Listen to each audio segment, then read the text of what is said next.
কোরবানির ঈদ মানে নারীর টানে বাড়ি ফেরা, প্রিয়জনের সঙ্গে আনন্দ ভাগাভাগি করতে এখন ঘরমুখ মানুষের ঢল দেশের বিভিন্ন মহাসড়ক আর টার্মিনালে। কিন্তু এই মানুষগুলোর নিরাপদ যাত্রা নিশ্চিত করতে ঈদের ছুটিতেও রাজপথে ব্যস্ত সময় পার করছেন ট্রাফিক পুলিশের সদস্যরা।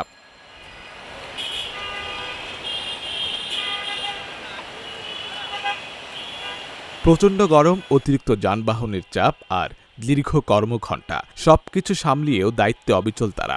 যখন সবাই বাড়ি ফেরার আনন্দে ব্যস্ত, তখন ট্রাফিক পুলিশের অনেক সদস্যদের হয়তো ঈদ কাটবে রাজপথেই। প্রত্যেকের বাসায় যাওয়ার কিন্তু ইচ্ছা থাকে, কিন্তু দায়িত্বের ভার একবার যদি কাঁধে ওঠে তাহলে তো চাইলেও আর সম্ভব হয় না। আমার ডিপার্টমেন্ট আমাকে যদি ছুটি না দেয় তবু আলহামদুলিল্লাহ মেনে নিতে হবে দেশের সেবার স্বার্থে। কোরবানির দিনে গরু কাটতাম, কোরবানি দেওয়ার সময় কাটতাম, মাংস কাটতাম, আবার এগুলো মসজিদে গরিব দুঃখীদের বিলাই দিতাম। ভালো লাগতো আসলে।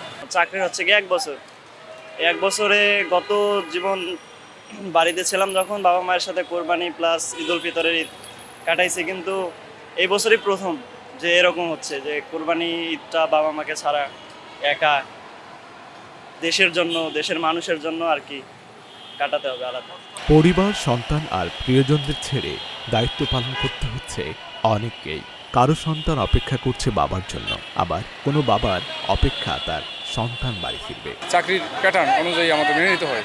সবাই তো আর বাড়ি যেতে পারে না, সবার স্বপ্ন তো বাড়ি যায় না।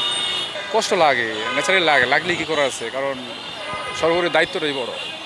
দায়িত্বের স্বার্থে আমাদের অনেক কিছুই বিসর্জন দিতে হয়। যারা ঈদে বাড়ি যাচ্ছে তারা সুন্দরভাবে ভালোভাবে ঈদ করুক, আবার কর্মস্থলে ফিরুক, এটাই আমাদের প্রত্যাশা। আর আমরা যারা যাই নাই, যারা আছি এখানে দায়িত্বে, আমরা যাতে সবাইকে সুন্দরভাবে সেবা দিতে পারি। আমাদের অন্যান্য সময়ের চেয়ে কিন্তু ঈদের মধ্যে কাজ বেড়ে যায়, যে কারণে শুরুতে আমরা যখন ছুটি পাইনি প্রথম দিকে খুব খারাপ লাগতো, এটা স্বাভাবিক। কিন্তু আস্তে আস্তে আমরা না ইউজ টু হয়ে গেছি আসলে এই চাকরির সাথে।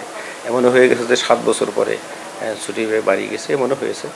তো হয় এখন মানে এরকম একটা মেন্টাল প্রিপারেশন থাকে যে ছুটি যদি পাই তাহলে যাব, আর ছুটি না পেলে এখানেই কাটাতে হবে, সেরকম একটা প্রিপারেশন থাকে।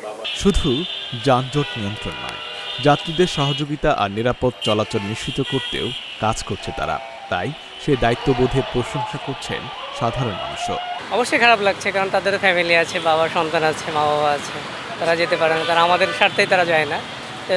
নগরটা সুন্দর করে সাজানোর জন্য তাদের দরকার আছে, নাহলে ট্রাফিক সিগন্যাল ভেঙে যাবে তারা যদি সবসময় ছুটিতে থাকে।